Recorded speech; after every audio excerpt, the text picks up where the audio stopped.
गांव के बाहर एक पुराना खेत था जहां कोई नहीं जाता था। लोग कहते थे कि वहां के कद्दू शापित थे, लेकिन राहुल और उसके दोस्त इस पर यकीन नहीं करते थे। हैलोवीन की रात उन्होंने हिम्मत करके वहां जाने की ठानी। रात के 12 बजे वे टॉर्च लेकर खेत में पहुंचे। हवा अजीब तरीके से सरसराने लगी थी और दूर से उल्लुओं की डरावनी आवाजें आ रही थीं। वहां के कद्दू बाकी कद्दुओं से बड़े और अजीब दिख रहे थे, जैसे उन पर किसी की आंखें बनी हों। राहुल ने हंसते हुए कहा, देखा, ये बस अफवाहें हैं। और उसने सबसे बड़ा कद्दू तोड़ लिया।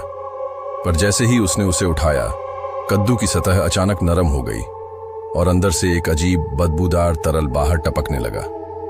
तभी कद्दू से धीमी पर डरावनी आवाज आई, तुमने मुझे छू लिया, अब तुम नहीं बचोगे। राहुल ने घबराकर कद्दू फेंक दिया, लेकिन तब तक बहुत देर हो चुकी थी।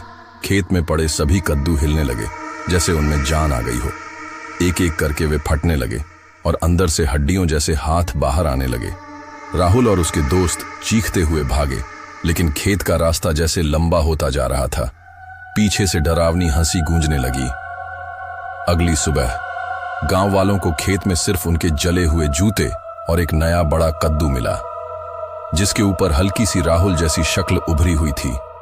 मुस्कुराते हुए गांव वालों ने जब वह कद्दू देखा तो उनकी रूह कांप गई।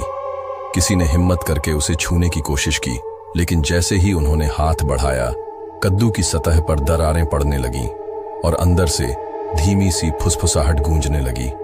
मैं अब भी यहां हूं। डर के मारे गांव के पुजारी को बुलाया गया। उन्होंने खेत को शुद्ध करने के लिए हवन किया, लेकिन जैसे ही उन्होंने मंत्रोच्चार शुरू किया, तेज हवाएं चलने लगीं। खेत की सूखी घास खुद ब खुद जलने लगी। तभी वह कद्दू अचानक फट गया और अंदर से एक परछाई निकली, हूबहू राहुल जैसी। उसकी आंखें चमक रही थीं और वह धीरे धीरे गांव वालों की ओर बढ़ने लगा। तुमने मेरी गलती सुधारने में देर कर दी, अब मैं वापस नहीं जा सकता। गांव में चीख पुकार मच गई। लोग इधर उधर भागने लगे, पर वह साया बस खड़ा रहा, मुस्कुराते हुए। अगली रात गांव के हर घर के बाहर एक नया कद्दू रखा हुआ था। सभी के ऊपर किसी न किसी गांव वाले की शक्ल बनी थी और उनकी मुस्कुराहट वैसी ही थी जैसी उस कद्दू पर थी। क्या अगला नंबर तुम्हारा है?